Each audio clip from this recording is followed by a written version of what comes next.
Hey everyone, and welcome to This Explainer. Today, we're going to take one of the most famous running jokes in sitcom history and, well, completely reframe it. I mean, most of us remember Ross Geller for shouting about dinosaurs, right? Or his unforgettable "I'm fine" meltdown, and of course his 3 divorces. But today we're taking this misunderstood punchline and turning it into a really poignant character study. Because when you look beneath all the comedy and the laugh tracks, Ross's story is actually about a desperate, deeply human pursuit of stability. Okay, let's dive into this. The number 3. Now, for most people, going through 3 divorces would just represent a lifetime of incredibly bad luck. But for Ross Geller, it became a defining, almost unavoidable label. It was a joke repeated so often that even his closest friends just literally couldn't resist reminding him of it at every single turn. It basically became his entire brand. Which brings us to that famous, unavoidable punchline. 3 divorces. 3 divorces.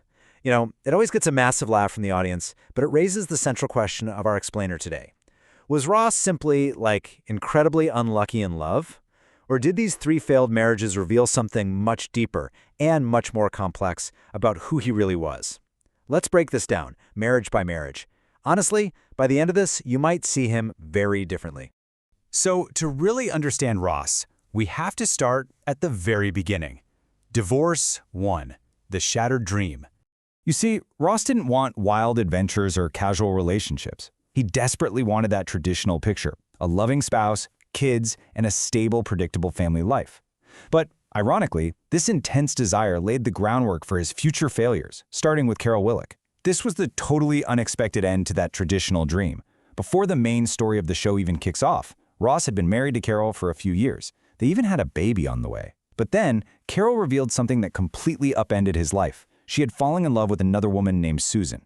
Think about the tragic nature of this first split. Ross didn't lose his marriage to traditional cheating, or because he stopped loving his wife, or because he was a bad husband.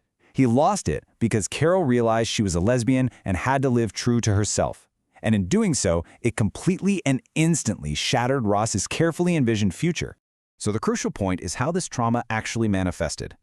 Imagine building your entire future around someone, only to have the rug pulled out from under you in a way you could never, ever have predicted. That unpredictable tragedy birthed some massive emotional baggage. We're talking sudden jealousy, a really deep fear of abandonment, and this constant, burning need for reassurance. These traits, they didn't just appear out of nowhere because he was a toxic guy. He carried this heavy emotional luggage into the rest of the series because his very foundation had been completely rocked. And that heavy luggage brings us right into Divorce 2, Forcing the Future. So Ross spent years trying to prove he could still have that traditional family life. When he finally got together with Rachel Green, the woman he'd literally loved since high school, his new baggage, which was heavily fueled by her coworker Mark, ended up poisoning their iconic relationship. And this brilliantly illustrates what happened next, the most famous debate in television history. We were on a break. After Ross slept with Chloe, the woman from the copy place, we are left with 2 completely different realities. Ross's view was purely technical, right? They were paused, so he didn't technically do anything wrong. But Rachel's view was emotional. It was a profound betrayal less than 24 hours after a fight. What's so fascinating here is that both characters truly believed they were right, and that unresolved conflict fractured them for nearly a decade. Which leads us to London, England. Now, this wasn't just a fun destination wedding. It was the ultimate attempt to force a dream. In Season 4, Ross meets Emily Waltham. They date for just a few weeks, and suddenly, boom, they're engaged, moving at absolute lightning speed. But looking back, he wasn't marrying Emily because she became the ultimate love of his life overnight. No way. He was marrying the idea of finally moving forward. He was desperately trying to force his broken dream back into reality.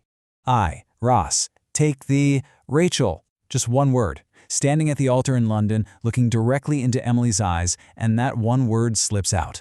While it plays as an incredibly funny, gasp-inducing moment on screen, if you sit and think about it for more than a few seconds, it is a heartbreaking altar drop for everyone involved. Years of unresolved feelings for Rachel completely sabotaged this forced attempt at stability.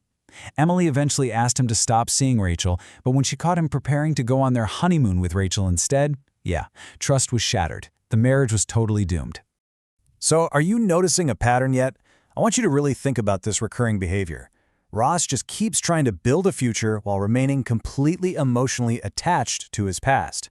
He is desperately trying to create stability and lock down that traditional family picture way before he is actually emotionally ready for it. Which naturally brings us to Divorce 3, fear of failure. This one happens in Season 5, after a night of very heavy celebrating in Las Vegas. Ross and Rachel drunkenly get married, but Ross secretly refuses to get an annulment. Now, why on earth would he stay married in secret? Well, because to Ross, 3 divorces wasn't just a funny number. It was a devastating statistic. It was undeniable, horrifying proof that he had completely failed at the life he so desperately wanted. Remember, Ross is supposed to be the intelligent, accomplished, responsible one of the group. His profound, deep-seated fear of being labeled a statistical failure literally paralyzed him into keeping a fake marriage alive.